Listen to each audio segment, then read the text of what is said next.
The letter lay crumpled on the cold hardwood floor, a spatter of blood soaking through the corner like a signature in crimson ink. The room was in ruins. Drawers ripped out, curtains torn down, a shattered vase glittering across the rug like broken ice. Police tape fluttered faintly in the breeze from a cracked window. Outside, sirens wailed in the distance, growing quieter now. No one spoke. No one breathed. Sarah had been here, only a week ago, for her wedding send-off. This was where she last saw Jake alive. But now, everything felt like a warped memory, distorted by fear and time. The phone on the ground blinked a missed call. The screen glowed faintly, reflecting off a photo of the two of them taped to the wall, smiling, unaware. Somewhere deep inside, she knew this wasn't random. This was a message. And yet, Sarah couldn't remember the night he vanished. Not a second of it. Just a dull, throbbing headache and a blinding flash of red before darkness swallowed her. The letter? It was addressed to her. And her killer had already touched it. Sarah sat in her kitchen, her trembling hands wrapped tightly around a steaming cup of coffee. Her eyes were sunken, sleepless. The soft hum of the refrigerator was the only sound in the apartment. She hadn't been able to speak to anyone, not since they called her in. She kept seeing Jake's face. Not the smiling one from their wedding photos, but the one she saw in her dreams, pale, accusing, distant. The police had questions. Everyone did. But Sarah didn't have answers. Not real ones. Not that she trusted. I didn't ask for this. I was just a bystander. Sarah muttered, her voice cracking beneath the words. But now? They think I'm hiding something. The photo album on the table was still open. Their honeymoon plans tucked into the back cover. She didn't dare close it.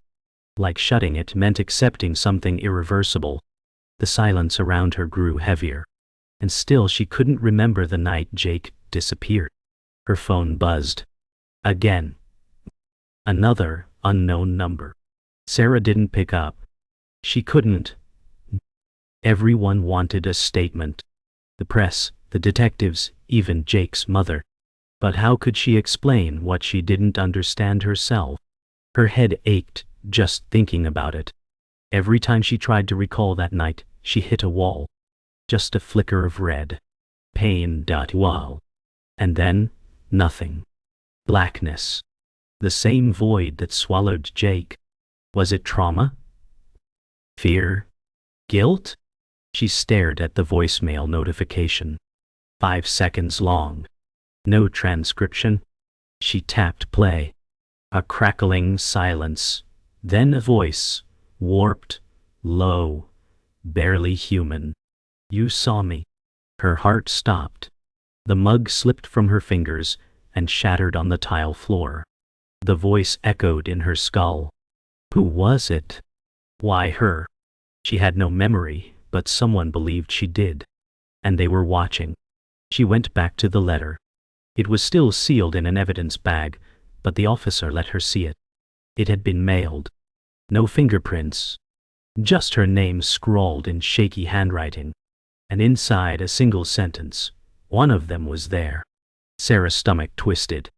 Her wedding? Who was them? She counted back. 72 guests. Could someone she knew, loved, have been involved? Her mind scrambled through flashes of faces, voices, toasts. Jake dancing with her sister. Her best friend crying. Her brother, distant. Nothing seemed real anymore. We're reopening the timeline, the detective said. You were the last one to see him, before he vanished. The word vanished rattled in her head. He hadn't died, not officially. He had disappeared. And somehow the past was bleeding into the present. She couldn't escape it. The wedding footage was beautiful. Too beautiful. Watching it again felt surreal, like it belonged to another life. Sarah sat on her living room floor, laptop in front of her, the screen glowing. There she was, walking down the aisle, laughing, spinning under the lights. And behind her, faces. So many faces. She hit pause. One frame held her still. A man in the far back, half-lit, standing alone. Not a guest. Not family. No one she recognized. He wasn't smiling. He wasn't even watching the ceremony. He was staring at her. A chill went through her. She rewound and watched again. Frame by frame. He never moved. Just stared. Jake had greeted every guest. Had he known him? She'd have to show the police. But part of her didn't want to. Because deep down, she already knew. Her killer had been there. A week before. Sarah hadn't slept in 2 days. Her apartment was dark, curtains drawn, the clock ticking in cruel rhythm. She played the voicemail over and over, analyzing every breath, every syllable. She scribbled notes beside wedding photos, drawing arrows, making connections that didn't exist. "I know what I saw," she whispered, even though she didn't. Her hands trembled as she picked up a photo from the reception. A candid shot of her, Jake, and her brother, Marcus. He wasn't smiling. Everyone else was. The way he looked at Jake, it was cold, guarded. Her mind raced, searching the past for patterns she'd ignored. Fights she thought were nothing. Comments that now felt too sharp. Could Marcus have been there that night? She couldn't ask him. Not yet. The truth felt too close, like a match hovering near gasoline. If she lit it now, everything would burn. Sarah walked into her parents' house for the first time since the wedding. The air smelled the same, lavender and floor polish, but everything else had changed. Her mother hugged her with a force that almost broke her. "You need to stop torturing yourself," her mother said gently. "The police are doing everything they can." But Sarah wasn't convinced. She noticed her father watching from the hallway, silent. His eyes held something. Guilt? Or fear? Her brother's old room was still intact. She sat on his bed, running her fingers along a dusty bookshelf. A box under the bed caught her attention. Inside were photos she hadn't seen before. Jake and Marcus at a bar, arms around each other. Smiling. Close. Too close. But that friendship had disappeared overnight. And no one ever told her why. Whatever happened between them, it started before the wedding. She met with Detective Hale again, this time at a small cafe far from the precinct. He seemed tired, sleeves rolled up, eyes shadowed by something unspoken. "You're not officially a suspect," he said, "but you're not clear either." Sarah's jaw clenched. "I didn't do anything." Hale nodded, but it felt more like sympathy than belief. He slid a photo across the table. "We found this frame in the surveillance from your wedding venue. It was the same man, the one in the shadows. No ID. No one remembers him arriving or leaving." Sarah stared at the image, her stomach flipping. "He's watching me." Hale looked away. "The problem is, he might have watched more than that." Her breath hitched. The cafe felt smaller, tighter. The noise faded into a distant hum. Somewhere between victim and suspect, Sarah was being erased. Later that night, Sarah opened her laptop and began replaying the wedding footage again. This time, she focused only on Marcus. Frame after frame she tracked him in the crowd, his hand on her shoulder, his tight smile, the drink he never touched. Then one frame froze her. Marcus was standing near the mysterious man. They weren't talking, but they were facing the same direction. It was enough. Her breath caught as she paused the video. Could Marcus have brought him? Or worse, known him? A knock at the door startled her. She slammed the laptop shut, heart pounding. It was probably nothing. But in that moment, paranoia curled around her like a vice. She didn't answer. Whoever it was, they knocked twice more. Then silence. She waited another hour before peeking through the peephole. No one was there. But a folded paper lay on her welcome mat. She picked up the paper with shaking fingers. One line. Block letters. No signature. It read, "Stop asking questions." Her hands went numb. Her knees buckled slightly as she sat down on the steps inside. The warning wasn't vague. It was direct. Personal.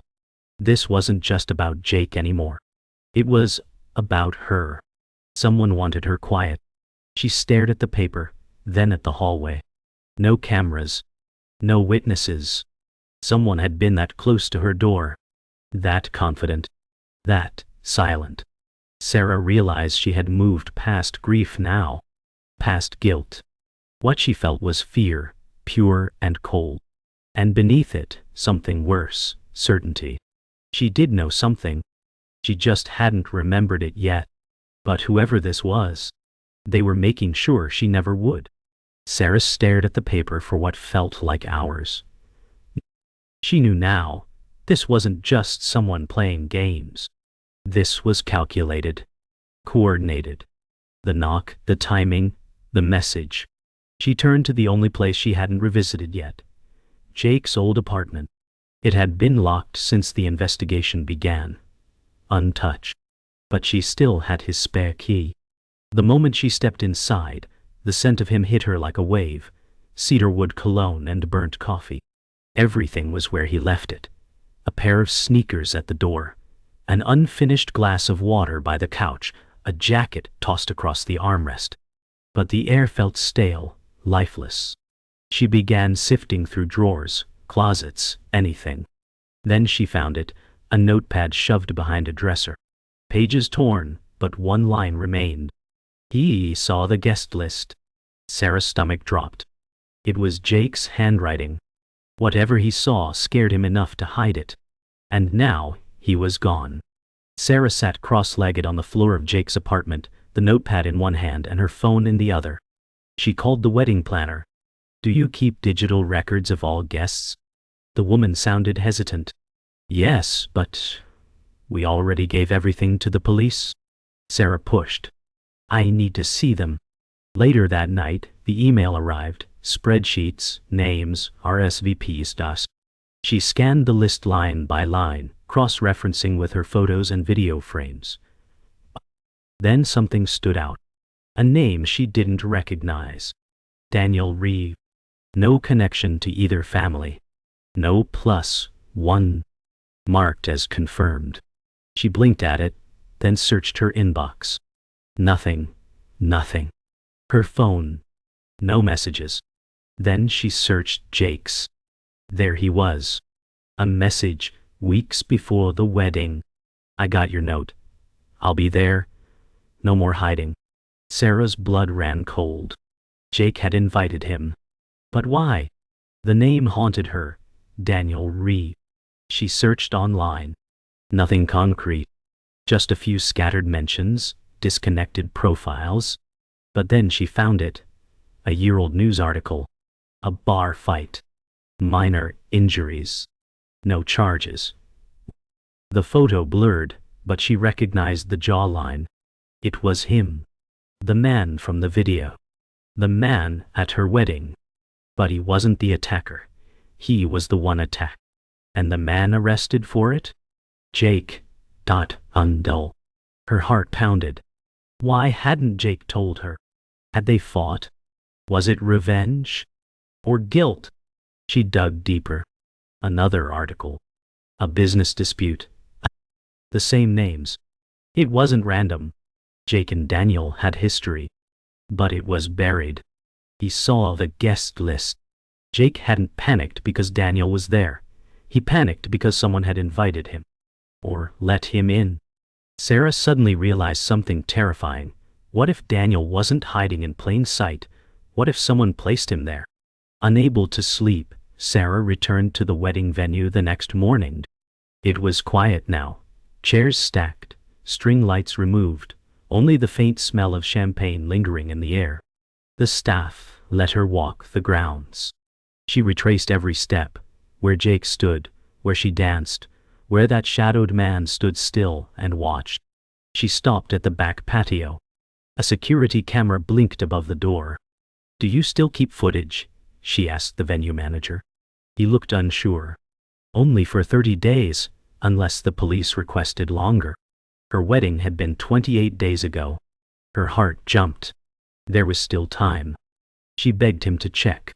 30 minutes later she was inside the office, staring at grainy footage on a monitor. There he was. Daniel Dotwell. Walking in. Alone. No invitation. No check-in. No confrontation. Just confidence. As if he belonged there all along. The footage looped. Same motion. Same shadowed walk. But what chilled Sarah was his eyes. Even in low resolution, even behind poor lighting, he wasn't looking around. He was looking directly into the camera. Directly at her. Sarah stepped back, pulse racing. She felt like she was spiraling, falling into a hole she couldn't climb out of. Why had Jake fought this man? Why had he kept it from her? And if Daniel had no invitation, who brought him in? She remembered the photos in Marcus' room. Their friendship. Their silence. She was no longer sure who was the victim here. Jake? Herself? Or someone else entirely? She walked outside into the empty garden, the place where they'd danced their first dance. She stood there now, alone. And in her mind she saw it, Jake watching from the edge of the crowd. Not smiling. Like he knew something was already wrong. Sarah knew she couldn't avoid it any longer. She drove to her brother Marcus' house, the weight of too many unanswered questions suffocating her. The house was quiet, nestled deep in a cul-de-sac that somehow made everything feel more secretive. Marcus answered the door slowly, eyes narrowing when he saw her. "You should have called," he said. "I didn't want to give you time to lie," she replied. Inside, the tension was thick. Photos of their childhood lined the walls, innocent smiles that now felt like ghosts. She handed him a printout of the wedding footage. "You knew him, Daniel Reeve. I saw you near him." Marcus hesitated, then scoffed. "That doesn't mean anything." But his voice faltered. His hands shook. Sarah pressed harder. "Jake knew something. You were there, you knew." Marcus didn't deny it. He turned away. And then he whispered, "It was never supposed to happen like this." Marcus finally sat down, face pale, the tension in his jaw visible with every word. "Jake found out. About Daniel. About me. About something I did a long time ago." Sarah sat opposite him, heart thudding. "What did you do?" Marcus stared at the floor. "It wasn't supposed to follow me here. But Jake, he found a connection. Daniel wasn't random. He was a reminder." He rubbed his hands together, like trying to wash off invisible guilt. "Jake wanted to talk to you. I told him not to. I told him to wait until after the wedding. Then Daniel showed up. And Jake panicked." Sarah's stomach twisted. "Did you bring him?" Marcus hesitated. "No, but I didn't stop him either." The silence between them grew monstrous. "You let him in," she whispered. "You let him into my wedding." Marcus looked at her, his eyes empty. "I didn't know what he'd do." That night, Sarah replayed the voicemail one more time. "You saw me," the voice had said. But now, with what Marcus confessed, it sounded different, less a threat, more a memory. She began writing down everything she remembered about the wedding, who she spoke to, where she walked, what she drank. A single thought kept clawing at her. She didn't black out by accident. What if someone made sure she forgot? She dug into her browser history from that day. Found nothing. Then checked the health app on her phone. Her heart rate spiked during the reception. A drop in steps. Wine. Minutes unaccounted for. Something had happened in that window. She printed the logs, her hands shaking. Then she saw it, a name logged via Bluetooth, Daniel's. Her phone had connected to his. He had been close. Closer than she realized. And now, he was watching again. She could feel it. Unable to shake the feeling, Sarah went to the police station. She met with Detective Hale again, her face pale, documents clutched tightly in her hands. "You said I was the last one to see him," she said. "I think I was drugged." Hale raised an eyebrow. She laid out the health logs, the footage, the timestamps. "He didn't disappear. He was taken." Hale studied the papers. And you think it was Daniel?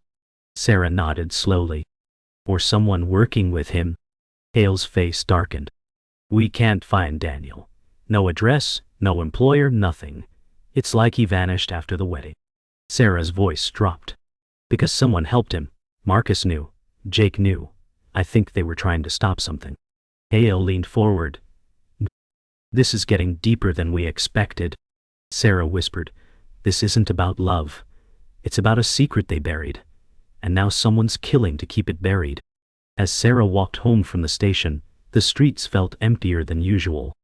The city lights flickered above, but nothing seemed familiar anymore. She passed the florist who did her wedding. The bakery where Jake ordered the cake. Wand. Every place held echoes. Ghosts. Her phone buzzed. Unknown number again.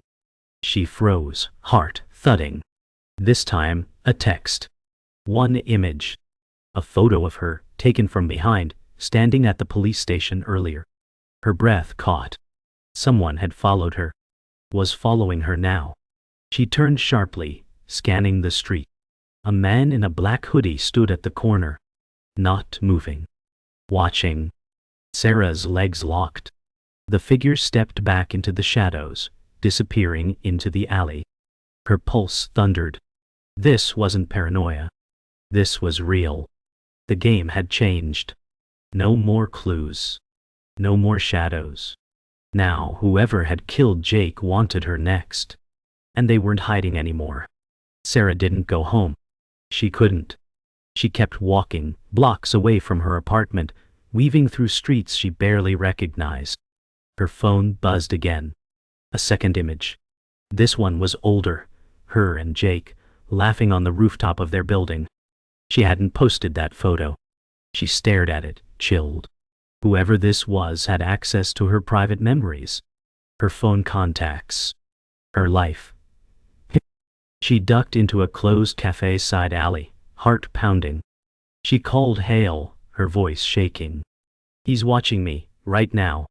Hale sounded alarmed. Where are you? She couldn't say.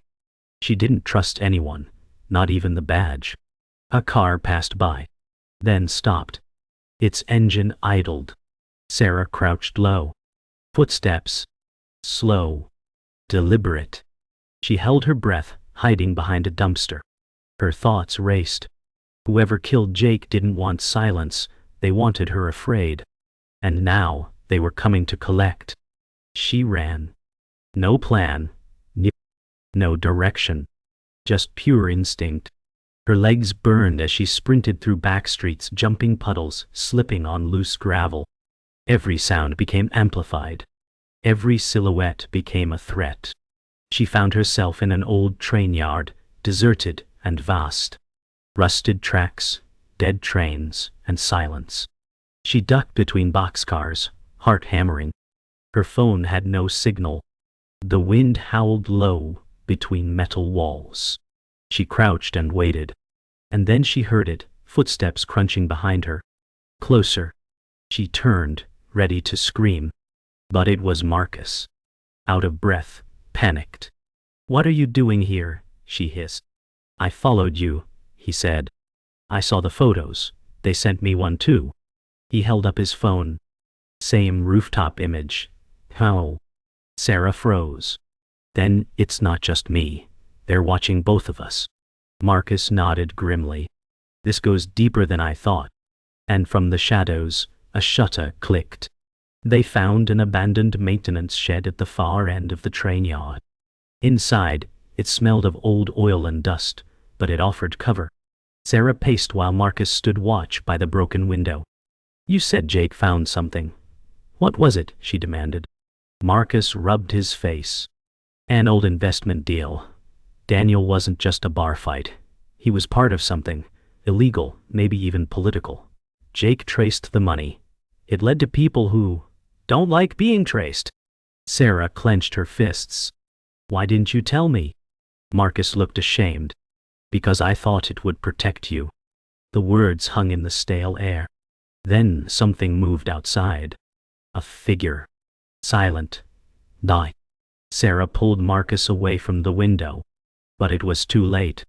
A red laser dot appeared on the wall behind them. Then, another. Someone had found them. And this time, they weren't coming to scare. The first shot shattered the glass. Marcus pulled Sarah down as another bullet struck the metal beam above. "Run!" he shouted. They burst through the back door, into the open yard. No time for thought. Only motion. Shadows moved across the train cars. Whoever was hunting them didn't care about witnesses. Sarah tripped over the track, Marcus yanking her up. They sprinted toward the access road. Then Sarah spotted it, an old maintenance vehicle. "He's inside." "Get in!" she screamed.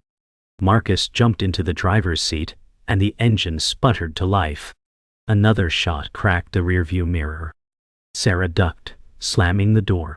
Tires screeched against gravel as they peeled away into the dark. Behind them, figures faded into black. But Sarah knew this wasn't over. If anything, this was just the beginning.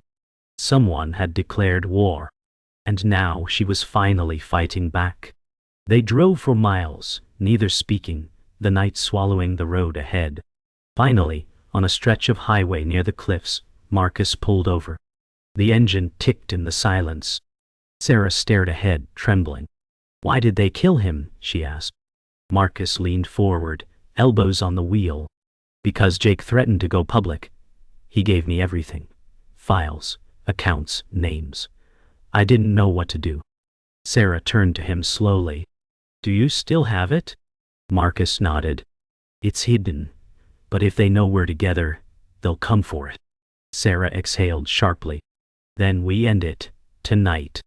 She opened the glove box, pulling out a small USB. "Jake sent me this, right before he disappeared. I never opened it." Marcus stared at her. "What's on it?" Sarah looked into the dark horizon. "The truth. And maybe the only reason I'm still alive." Marcus parked deep in the woods, headlights off, miles from any visible road. The world around them was silent, too silent. Sarah clutched the USB, like it was a grenade. "We're not going home until we see what's on it," she said. They climbed into an abandoned ranger station nearby. It was dusty, boarded up, but it had power. Marcus plugged in the drive. A single folder appeared, Redvale. Inside, PDFs, photos, transaction records, names. Some she recognized, investors, public officials. Others were code. Jake had found something massive. Offshore accounts linked to shell companies. And Daniel Reeve was just a pawn. Jake was trying to expose this? Sarah whispered. "He was trying to survive it," Marcus said. But something didn't add up. A document listed a surveillance order. Subject, Sarah Linford. "Why would they watch me?" she asked aloud. The answer was in the last file. A video. Titled, Confession. Sarah clicked play. The screen lit up with a shaky recording.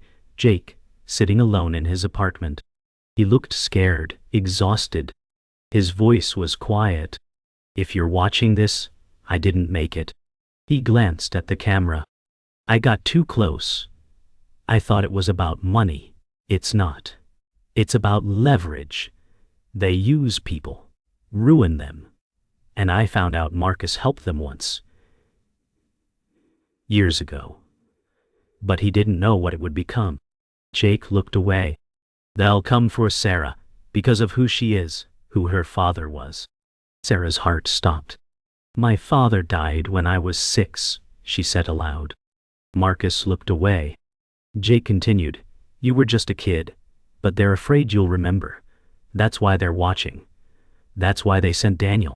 The recording glitched, then stopped. Sarah stared at the screen. Her whole life, every blank space, had just cracked open. Sarah stepped outside into the cold night, the weight of the revelation crashing into her chest. Her breath misted in the air. She remembered flashes now, men in suits, her mother yelling, police at the door. She had blocked it all out. "My father," she murmured. "He wasn't a banker, was he?" Marcus stood beside her silently. "He worked for them," he said. "But when he tried to break away, They silenced him. Jake found that part too. Sarah turned, her eyes burning. So I was never just a bystander. I was the target from the start. Somewhere beyond the tree line, a twig snapped. Sarah's body stiffened. They weren't alone. She grabbed Marcus' arm. They're here. The woods fell dead quiet. A red light blinked from the trees. Not a drone. A scope. They had minutes. Maybe less. We need to move, she whispered. Now. They ran through the woods, branches clawing at their clothes, adrenaline overtaking fear. Every rustle sounded like footsteps. Every breath was a warning. Marcus led, ducking under fallen limbs. We'll head for the ranger trail. There's an old fire watchtower. They won't expect us to climb. Sarah followed close behind, the USB still clenched in her fist. Ahead, the tower rose from the trees like a ghost. They reached it, climbed fast. Wind whipped around them. From the top, the forest stretched in all directions. Lights blinked in the distance, search teams. Drones. They're closing in, Marcus said. What do we do? Sarah asked. He looked down at the drive. We expose it. But they had no signal. No laptop. Just elevation. And a message waiting to be heard. Sarah looked out over the trees and whispered, We show the world what they tried to bury. Marcus pulled a small flare from his backpack. Emergency, use only. We can't send the data, Sarah said, but we can draw eyes here. He lit it. Red smoke billowed into the sky. A symbol. A signal. Down below, movement exploded. Lights converged on the tower. Sarah held the USB high, as if daring the world to look. Jake died for this, she said. And I'm not running anymore. Marcus looked at her, proud and afraid. They'll try to erase us. Sarah shook her head. Then let them try. A helicopter roared in the distance. Police. What? Or something else. It didn't matter. She pressed the USB into Marcus' palm. If I don't make it down, finish it. He nodded solemnly. As floodlights cut through the trees and figures approached from every direction, Sarah stepped into the open, unarmed, defiant. The truth was coming. And it wore her face. The forest erupted in light and noise. Helicopter rotors thundered above, wind ripping through the trees as tactical teams closed in. Sarah stood on the firewatch platform, hands raised, back straight. A spotlight hit her. Voices shouted from below.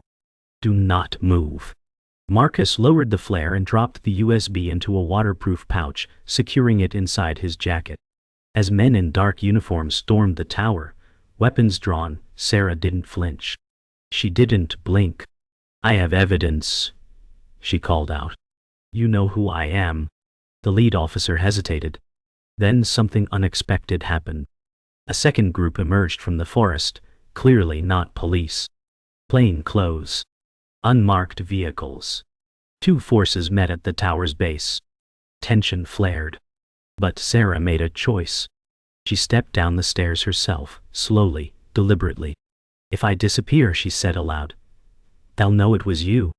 Every camera found her face. The truth had a witness now. Hours passed before Sarah and Marcus were released. No formal charges. No clear answers. But the message had spread. Someone inside had leaked the red-veiled documents. News outlets scrambled. Headlines exploded. Whistleblower bride uncovers elite conspiracy. Sarah sat in a dark hotel room, her eyes locked on the TV screen as anchors debated her sanity, her credibility, her past. But the truth was out now. The file was everywhere. The faces, the accounts, the names. Jake, she whispered, you did it. Marcus leaned against the window watching the city below. They won't stop, he said. They'll wait, shift, bury it again. Sarah nodded. Then we stay loud. For the first time in weeks, she exhaled. It wasn't safety, but it was light. A crack in the dark. And sometimes, that's all survival needs to begin again. The media storm didn't stop. Reporters camped outside the hotel. Online feeds pulsed with theories, praise, hate. Sarah walked through it all like a ghost, expression unreadable. She gave no interviews, no statements. She let the evidence speak for itself. But her silence made her more powerful than she realized. People began protesting, demanding answers, arrests. But nothing came fast. The system stalled.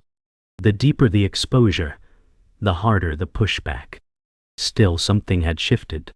People were watching, listening. Sarah walked into a coffee shop one morning, and a barista whispered, "Thank you." That was all. Need to win one guy. No photo. No question. Just recognition. She smiled faintly for the first time in days. Jake had tried to protect her by keeping secrets. But now, it was her voice, her silence, her courage, that had finished what he started. She wasn't hiding anymore. And she wasn't afraid. She returned to the wedding venue alone. It was quiet again. Flowers gone. Chairs packed away. Vines curling over the gazebo. But the place still remembered. Sarah walked the path where she and Jake had danced. Her footsteps echoed in the silence. She found the exact spot where Daniel had stood in the footage. Nothing marked it now. Just soil and shadow. She crouched and placed a single white rose on the ground. "You knew," she whispered. "You tried to warn me." In the distance, church bells rang. Sarah closed her eyes. "I'm not the same person who walked this aisle," she said. "But I know who I am now, and I won't forget again." Wind brushed past her. For the first time it didn't chill. It carried her. She turned away, stronger. This wasn't a place of endings anymore. It was where everything had begun, and where she reclaimed it. Sarah stood at the edge of the cliff, ocean roaring below. The wind whipped her hair as the horizon stretched endlessly before her. She held the last thing Jake had written. A letter found in a hidden envelope beneath the USB. It wasn't a confession. It was a goodbye. "You were never meant to carry this alone," it read. "But if you're reading this, I know you did. And you survived. That's what matters." She folded the paper and tucked it into her coat. Her phone buzzed. A new message from an unknown number. Just one line. "This isn't over." She looked at it, smiled, and deleted it. The fight wasn't over. But she was no longer running. She had survived every lie, every silence, every threat. "The hardest part of surviving," she whispered, "is living with the truth." And she did. One step forward, toward light, toward life.